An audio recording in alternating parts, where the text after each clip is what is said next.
This episode is brought to you in part by Richmond Graduate University. The field of mental health counseling is growing rapidly, and Richmond Graduate University can equip you as a licensed professional counselor while integrating your faith into your clinical practice. Programs available in Atlanta, Chattanooga, and online. Apply today at richmond.edu. Hey everyone, before we get started, let me remind you that Truce is listener supported. I'm working hard to do this show full time, which would mean bigger, better episodes for you and a healthier work-life balance for me. You can help out at trucepodcast.com/donate or on Venmo at @trucepodcast.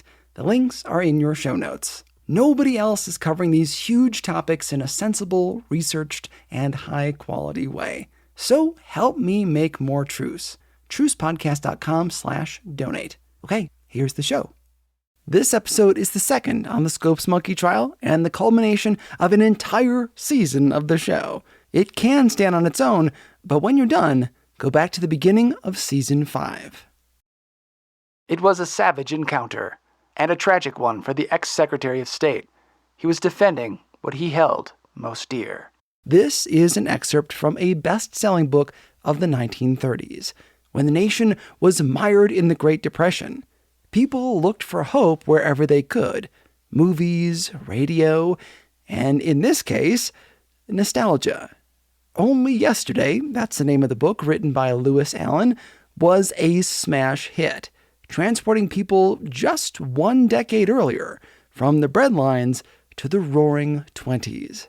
It's a quick entry, just a few paragraphs. But this retelling of the Scopes Monkey trial shaped how people would see it for decades. Darrow declared that his purpose in examining Bryan was, quote, to show up fundamentalism, to prevent bigots and ignoramuses from controlling the educational system of the United States, end quote.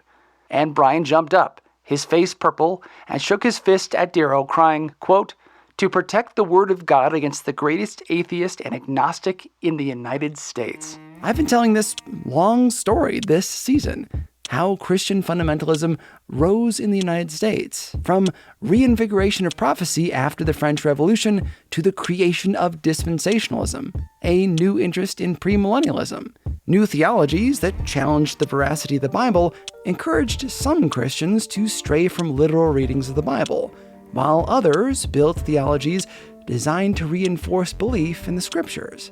The Spanish-American War pushed some evangelicals to embrace war as an evangelism tool, while the brutality of World War I affirmed the belief of many that the world was about to end.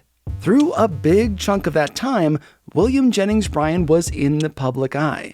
First as a member of the House of Representatives, then a celebrity on the lecture circuit, 3-time presidential nominee for the Democratic Party, later Secretary of State. Now, he'd earned the title of Mr. Fundamentalist. No small undertaking for a man who was a fundamentalist more in title than in belief. Bryan was an accomplished star, known the world over.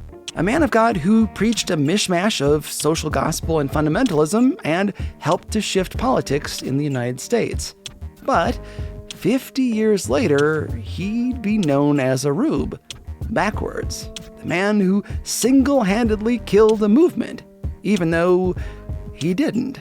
But the lie started there, with Only Yesterday. Theoretically, fundamentalism had won, for the law stood. Yet really, fundamentalism had lost. Legislators might go on passing anti-evolution laws, and in the hinterlands, the pious might still keep their religion locked in a science-proof compartment of their minds. But civilized opinion everywhere had regarded the Dayton trial with amazement and amusement, and the slow drift away from fundamentalist certainty continued. Did Bryan steer fundamentalism on a course to obscurity? Did his testimony on a hot day in Dayton, Tennessee, stop the spread of Christian fundamentalism? Did he make a monkey of his people, his party, and his God? You're listening to the show that uses journalistic tools to look inside the Christian church. We press pause on the culture wars in order to explore how we got here and how we can do better. I'm Chris Starrin, and this is Truce.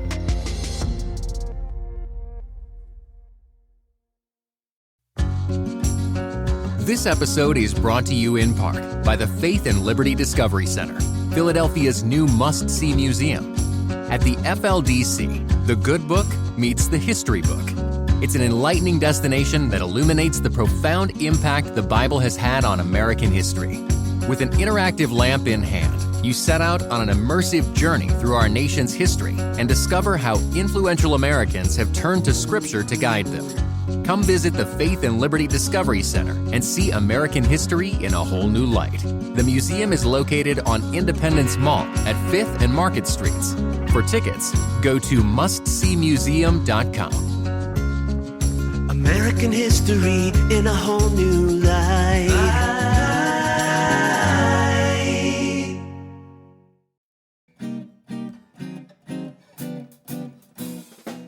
When we left off in our last episode, the trial of the century turned out to be a dud. Hundreds of members of the press descended on Dayton, Tennessee to witness a battle royal between two of the most famous men in the United States, William Jennings Bryan and his one-time political supporter turned foe, the infamous lawyer of unpopular causes, Clarence Darrow. A week of procedure and scuffles yielded no gold.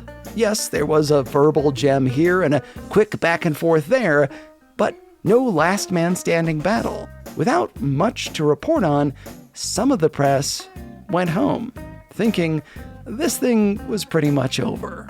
But the linchpin moment was yet to come. A trap expertly set by one lawyer and stumbled into by another. Only yesterday, written much later, would get this event completely wrong and shape the way we've been describing fundamentalism for decades. When William Jennings Bryan, the lawyer for the prosecution, was called to the stand to represent fundamentalism itself. It began with the closing arguments. Bryan was expected to shine. This would be his moment. He had been talking about it for 2 months. This is Edward Larson, author of the Pulitzer Prize-winning book Summer for the Gods, about this very trial. He now teaches at Pepperdine University. William Jennings Bryan was not much of a debater. He was more of a stump orator.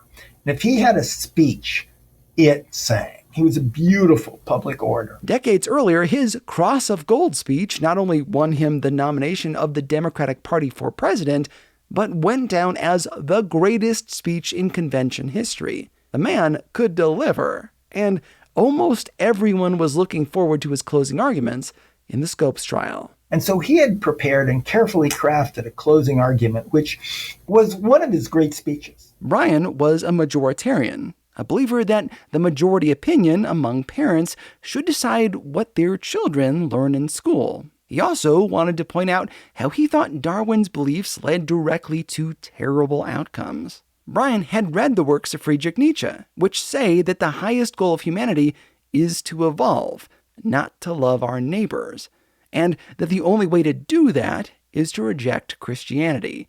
It's a sort of evolution-first idea that justifies stepping on other people if it means furthering the species. Bryan and other people like him didn't want that taught to their children because it could lead to more cruelty like they'd just experienced in World War I.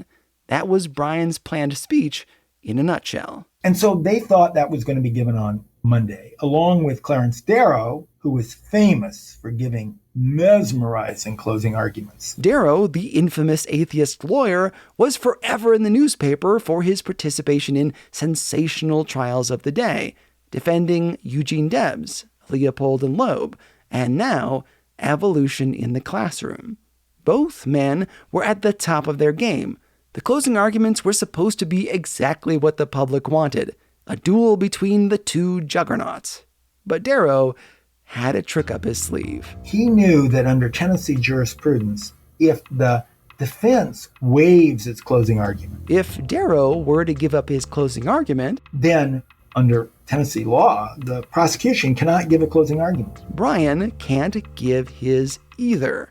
Thus, Darrow could avoid giving Bryan an open stage, essentially silence his opponent. Bryan had barely spoken all week. He mostly left that up to the local prosecutor. This final speech was going to be his big chance. and it was stolen from him. Darrow, on the other hand, sprinkled his opinions throughout the past week.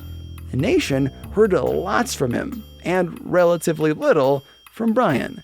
This was a masterstroke. Darrow wanted to keep him on his toes. So when that last day comes, Darrow, who always has a plan, a very clever lawyer, he's going to waive his closing argument, and therefore he's going to leave Bryan unable to speak. Darrow wants to pick a fight. And therefore he had come up with the idea that at the last minute, I will call Bryan to the stand as an expert witness. Now, Bryan qualifies in a way as an expert witness because he had a weekly column in newspapers about the Bible that was published throughout the country, and he published books on biblical interpretation, and he spoke widely about the Bible.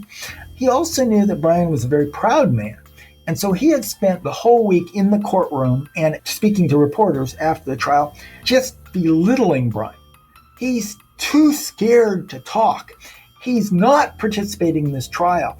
He's just sitting there and letting the prosecution do everything. He's afraid to defend his cause before the public. So he kept needling him in this way.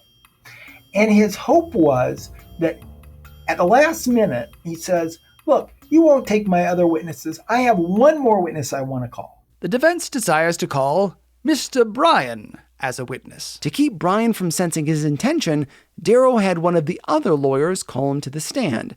Bryan was no dummy. He decided that if he could be called, so could Darrow. If your honor please, I insist that Mr. Darrow can be put on the stand, and Mr. Malone, and Mr. Hayes. Call anybody you desire. Ask them any question you wish. Then we will call all three of them. Bryan now had the right to call Darrow and the other lawyers to the stand as well. Forget hearing the case. Forget the fact that the prosecution had already basically won. Darrow and Bryan wanted their showdown. Yet, Bryan had different expectations than Darrow did. He thought he'd be asked questions about the theory of evolution and about laws restricting the teaching evolution and majoritarian democracy, all things like this, things that were relevant to the case. Maybe he could borrow from his prepared comments a bit, not have to wing it completely. But the chief prosecutor objected. Objection! Because really, what business does Bryan have being called as a witness? He wasn't there to see Scopes teach evolution. He wasn't anywhere nearby when the crime was supposedly committed. Didn't know Scopes before the trial. Didn't have anything really to contribute to the case. He was a prosecutor, not the defendant. The judge says, you don't have to come up to the stand, Mr. Bryan. But Bryan says, I want to. The prosecutor objected over 20 times, but against the advice of his team, Bryan went anyway. He moves it onto that bandstand that they've built on the side of the yard so that the whole town can come and hear it. The judge actually moved the venue outside, saying that the floor in the building was too weak to hold so many spectators. Why not go to the bandstand? I spoke with Tom Davis, who's on the election commission in Dayton, Tennessee, and works to preserve the history of the trial, what he thought about all this. There was a question as to whether or not the floor would hold up under the weight of all the people in there. Has there been actual structural damage to it based on that? I'm not really one to argue with the judge. Okay. But in the late 1970s, the county did an extensive renovation restoration. And I understand at that point they drilled through 18 inches of concrete here and there to get stuff installed.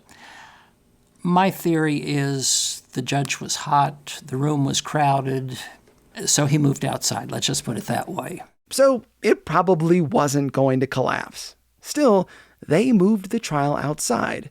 Today, there's still a bandstand on the side of the building where concerts are performed and the trial is reenacted each summer. The courthouse is located in the middle of the town square, surrounded by shops and the Board of Elections. 2,000 people. They pour out from all the venues. They pour out from the towns.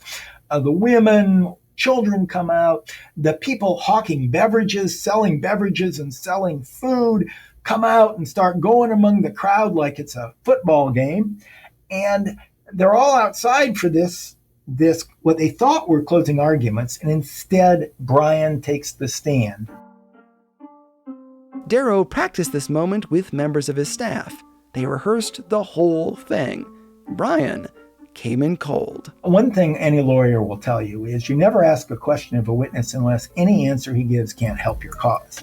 So he's not going to ask whether evolution's right, or he's not going to ask whether anti-evolution laws are good. Because that plays right into Bryan's strong suit, the kind of stuff he would have talked about if he'd had closing arguments. He instead asked the various typical age-old village atheist questions. Asking about things like the story of Jonah. But do you believe that he made them, that he made such a fish, and that it was big enough to swallow Jonah?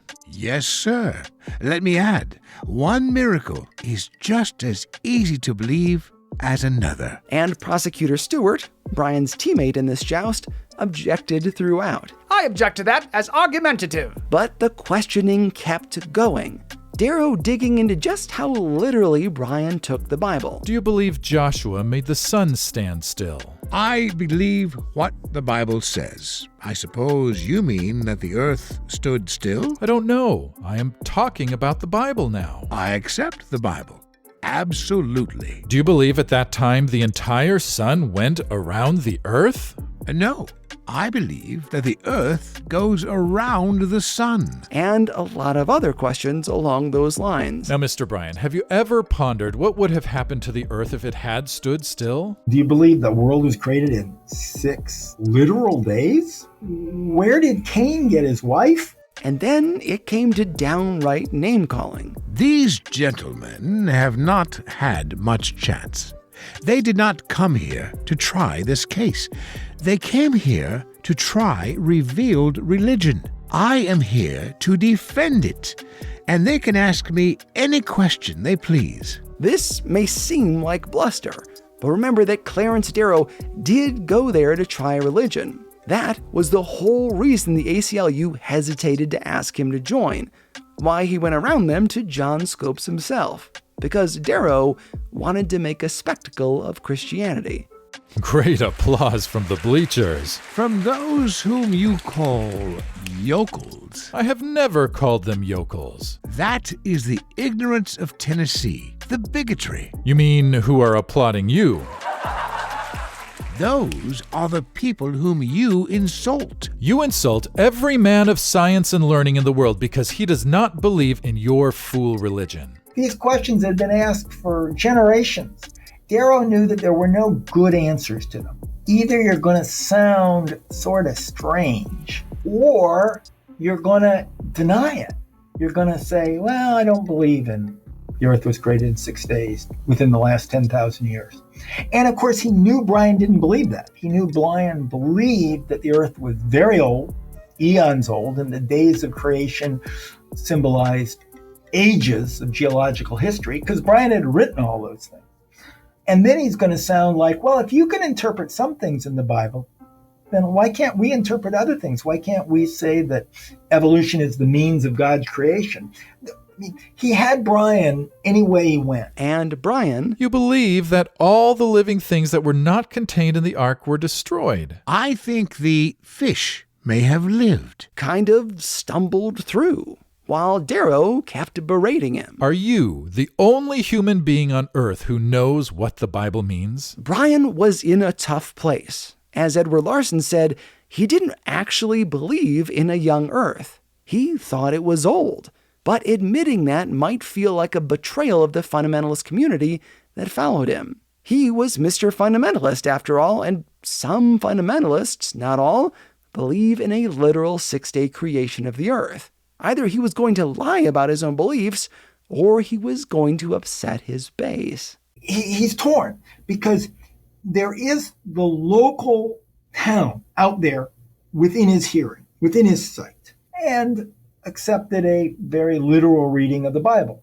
But he also knew this was being broadcast nationwide on the radio and being reported in every newspaper in the country, from the Los Angeles Times to the New York Times to the, you name it. He cared about people's faith. He cared that people believed in Christ. And he cared about Christianity, and he cared about morality. And so he was in the difficult position of having to speak to a local audience or a national audience, and to both of them defend Christianity. On the spot, he couldn't do it. For him, it was agony. As long as you're talking to one person or one type of audience, you can word things in a way that you never say anything you don't believe, but instead present the gospel in an appealing manner. God is love, Christ is peace, there's salvation, there's hope for eternal life. Those things. That's what Bryan usually focused on. And he avoided the details that would alienate people. In that way, more recently, he'd be like a Billy Graham. He wasn't the type of a preacher who would take a hard edge that would drive some people off in return to bring other people. He tended to be more ecumenical in his approach. This trial was followed everywhere, not just in big newspapers, but also in lesser publications like farming journals. The stakes were high, and Bryan had to appeal to a wide audience. According to Only Yesterday, the book I talked about at the beginning of this episode, this moment with Bryan on the stand was the defining point of the trial. And because Bryan wavered on the stand wasn't as strong as maybe he could have been, he killed fundamentalism, which is the way this story is sometimes told. The people on the radio and in the audience heard the debate and thought Bryan flip-flopped or was weak on the stand and killed the movement. It's that way when you see the movie or play Inherit the Wind, which is loosely based on this trial. That, however, was not the case in real life. I tried to look at next day editorials or editorials that were written in the next issue of the newspapers to see, since they were following it, what did they say? I literally read hundreds of them. And there's not a single one that declares a victor. Every one of them said, whoa, this is a mess. This has simply divided people. They didn't pick a winner. Even the fundamentalist journals of the day didn't. They might acknowledge that Bryan messed up, or that he had not done his very best job. But they could excuse it. Who wouldn't look like a fool if they were being cross-examined by Clarence Darrow? He's the most effective person for cross-examination in the country. He can make anybody look foolish. Conservative newspapers, liberal ones, they all saw the Scopes monkey trial as a draw. Scopes was convicted, clearly, and that was that. Despite what Only Yesterday said, Bryan wasn't seen as losing immediately after the trial. More importantly, they knew even then that this was not the end of the modernist fundamentalist debate. Evolution debates were there to stay. They wouldn't use the term then, but basically they've created a culture war. They have made this issue, which was not a major issue before, they have made this to the front lines of the battle, and we're going to see a lot more about this. They knew even then that this wasn't going away, and it hasn't.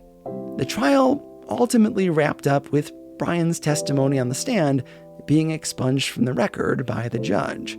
But by then, it had already been broadcast to the nation and transcribed in print. Everyone already heard it. And because Bryan's testimony was kind of a fiasco, the judge did not let Darrow and the defense take the stand. Bryan never got his opportunity to cross-examine the defense. After the trial, Bryan still gave speeches and sermons in town. He got his message out, but so had the defense and the ACLU. 2 other states quickly passed laws much like the Tennessee law, one in Mississippi and one in Arkansas. In tribute to Bryan, they built a college in Dayton, Tennessee. It's now called Bryan College. I got to take a tour of the library there, and patrons of the show can hear my interview with the librarian by visiting patreon.com/Truce podcast. The town didn't hate Bryan, even though they didn't vote for him because they were Republicans and he was a Democrat. Instead, a whole college was built there in his name. People at that time didn't see it as a failure, and it certainly didn't stop fundamentalism from spreading. What the Scopes trial did, primarily, was help to drive fundamentalism out of the mainstream. The battle had been on the radio and in newspapers. It wasn't a failure, but it wasn't the win they'd hoped for. The fundamentalists had lost their fights in the Northern Baptist and Northern Presbyterian denominations. And now this. While it was already there, I think that the Scopes trial did contribute to a sense of division, that our ideas will no longer be taken seriously, and we fundamentalists will be ridiculed in the way that Bryan was ridiculed by Darrow on the witness stand, because nobody can listen to or read that cross-examination of Bryan without thinking, and even the mainline press, even liberals would say, this was almost unconscionable, the way Darrow treated a person who had been nominated for president 3 times, was clearly older and no longer at the top of the game, a person who had been Secretary of State. This is just not a Christian. This is not an American way to treat this person. And this sense that if you're going to so ridicule William Jennings Bryan, who, remember, was not a conservative. He was a very liberal political leader. If you're going to do this to him, and Bryan and Darrow had actually been friends and allies. Darrow had backed Bryan's campaigns for president, and they'd worked together to oppose entry into World War I. It just seemed to be a type of attack that just didn't seem right. And therefore, there was a sense that among some Christians and among some evangelicals and fundamentalists is to pull out and to form their own subculture. It helped push fundamentalism underground. The fundamentalists had been doing things by the D.L. Moody Handbook, building their own schools, colleges, radio shows, conferences, publications, and more. Christian fundamentalists didn't really need secular society to love them. Instead, they had their own society. After all of this talk about William Jennings Bryan, all of his studies, I wanted to know what Mr. Larson thought about the commoner. You're right. It's a difficult question because William Jennings Bryan was a controversial figure. You can look at him in history textbooks, and he moves from being a hero of populism and progressivism in the 1890s to the GOAT, as it were, of the 1920s with the Scopes trial, and not only with the Scopes trial, but also his defense of the Ku Klux Klan at the Democratic Convention in 1924. You know, it is a mixed story. William Jennings Bryan backs some very noble causes, like eventually women's suffrage. He also backs some failed causes like prohibition. He fights child labor. But if you look at him at every one of these steps, there isn't a whole lot of depth there. You know, you admire some of his causes, you don't admire some of the others. He raised good points, accurate points about the dangers of social Darwinism. But William Allen White, the great American journalist, who was fairly conservative himself, publisher of the Emporia Gazette, once said of Bryan, and he was sort of a fan of Bryan, he described Bryan as like a shallow pan, a very wide but not very deep.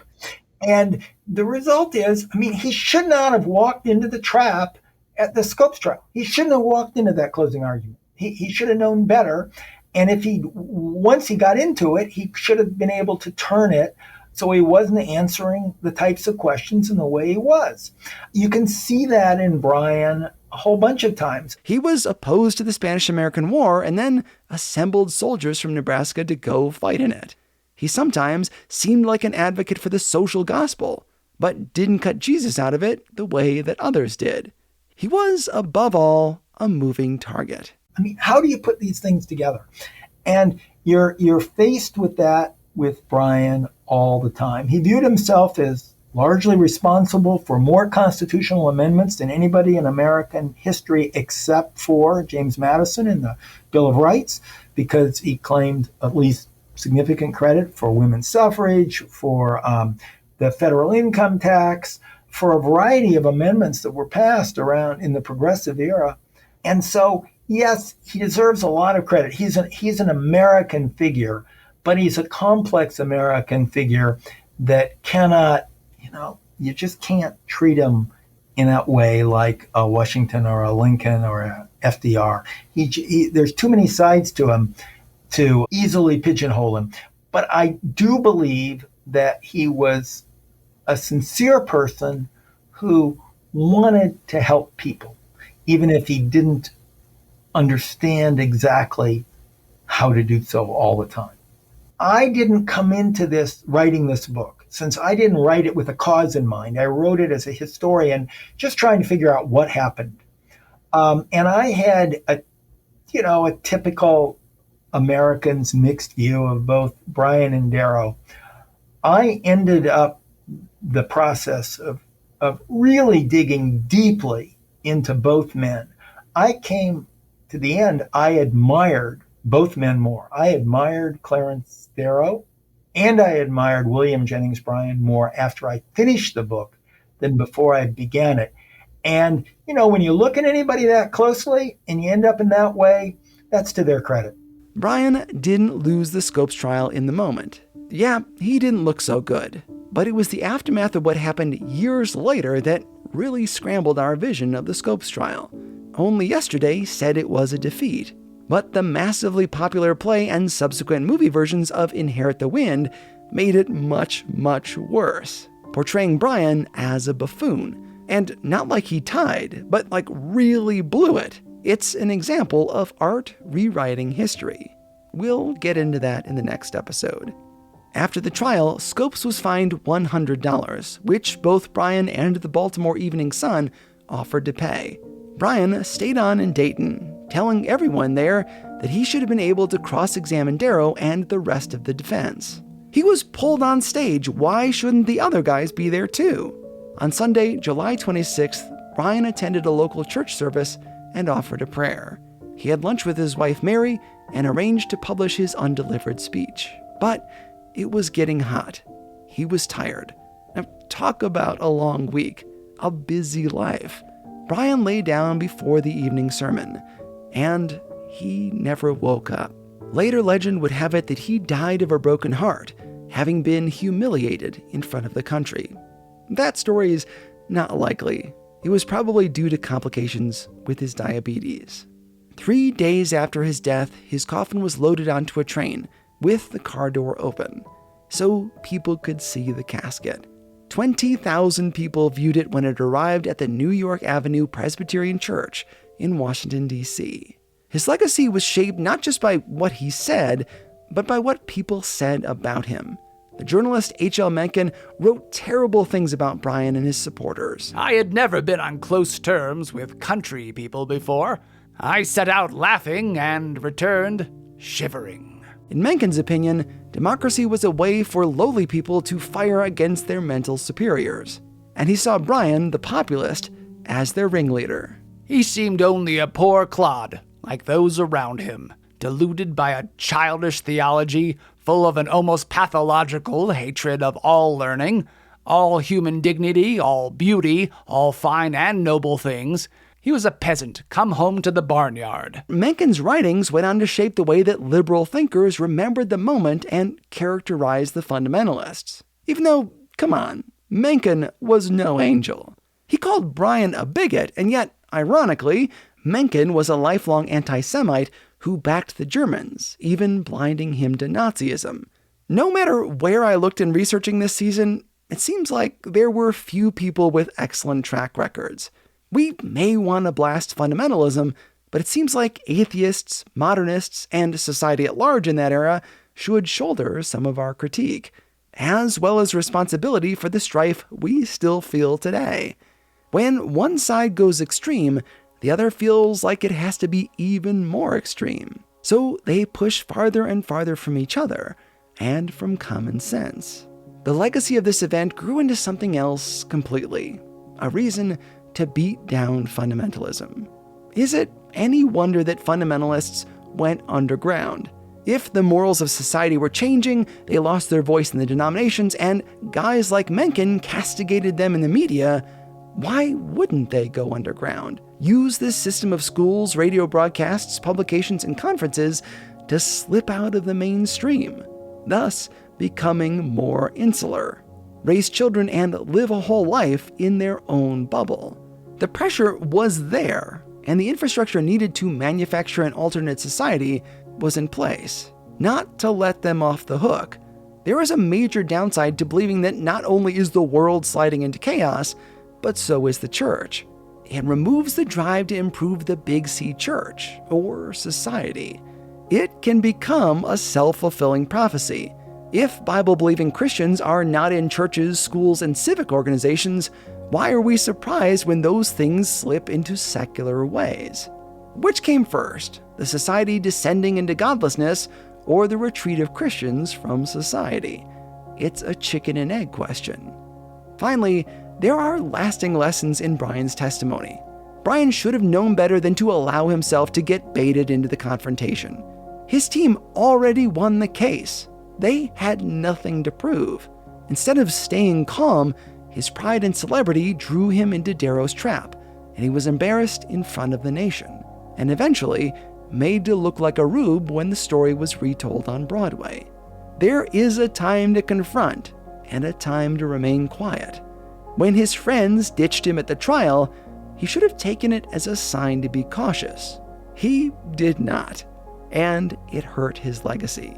For those of us today trying to untangle ourselves from heresies who are hoping to call people back to the Bible to a relationship with Jesus, what have we learned about what not to do? Are we to withdraw from society, feel as though we are always under attack? Or are we to quietly do the right thing, love the Lord and love our neighbors? How will the history books remember us, even 1 decade from now? Either we do the right thing, the right way, for the right reasons, and at the right time, or we make a monkey out of ourselves and our beliefs.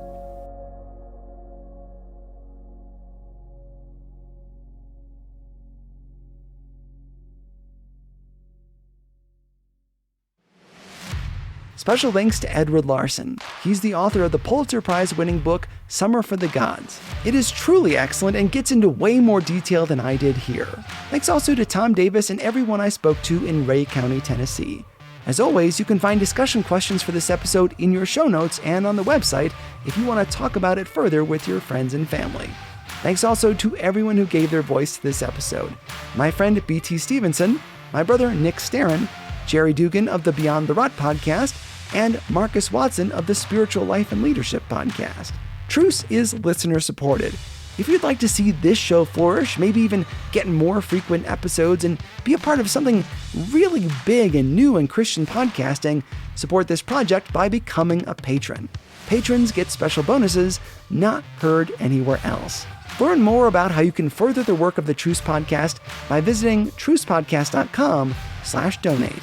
Thanks for listening. I'm Chris Starrin, and this is Truce.